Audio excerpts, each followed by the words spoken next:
Hey, I am in my backyard and it is sunset. I'm going to wait until dark, but what I'd like to do is use the dark to do a demonstration of the seasons.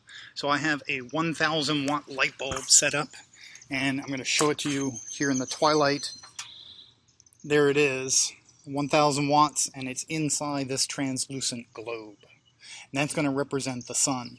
And then over here is a globe representing the Earth.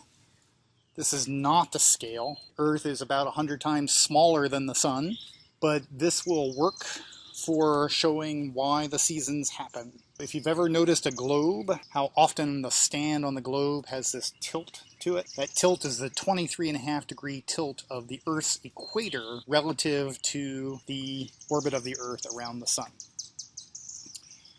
And you may also have noticed sometimes on globes that little figure 8 symbol or diagram. It's called an analemma, and it is also related to the seasons.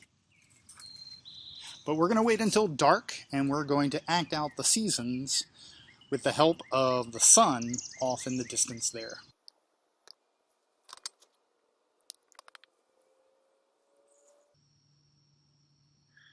Okay, you are looking from the viewpoint of the sun towards the Earth. And the date is December 21st. This view is showing the Earth from the side.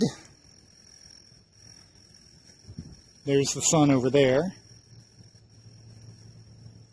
And here's the side view. So we're seeing the nighttime side and the daytime side of the Earth. The camera is in the position of first quarter moon. And so we're seeing really a third quarter Earth. But what I want you to notice right now is that the southern hemisphere is tilted towards the sun. And the South Pole, which is down here, doesn't matter. As the Earth rotates, the South Pole is forever in the light. 24 hours a day, it's in the light. Whereas the North Pole here, there is no sunlight at all. And the entire Arctic Circle is in darkness 24 hours a day. The Antarctic Circle is in the daylight 24 hours a day. So this is December 21st. This is the winter solstice for the northern hemisphere and summer solstice for the southern hemisphere. What we're going to do now is I'm going to move the Earth 3 months into the future.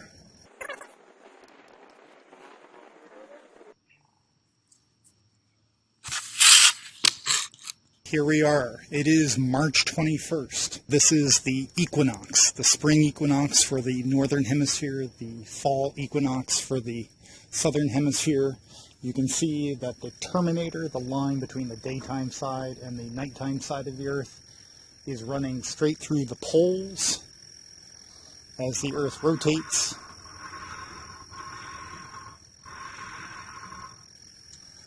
The sun is directly over the equator of the Earth. From the viewpoint from the sun, it's not that any hemisphere is tilted towards or away from the sun. Rather, the axis of the Earth is pointed sideways. Next, we're going to move another 3 months into the future.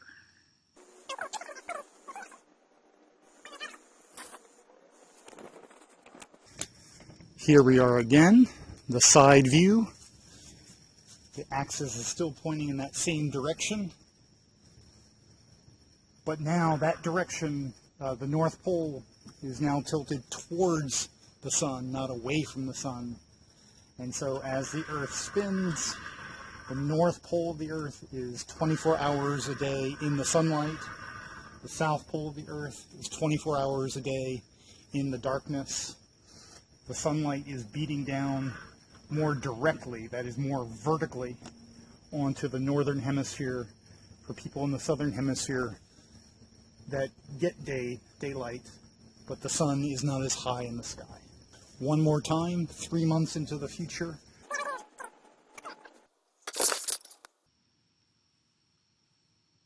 And Here we are again. The axis is tilted down my driveway. Axis has not changed direction at all. But from the viewpoint of the sun, the axis is not pointed towards or away from the sun, but rather it's sideways.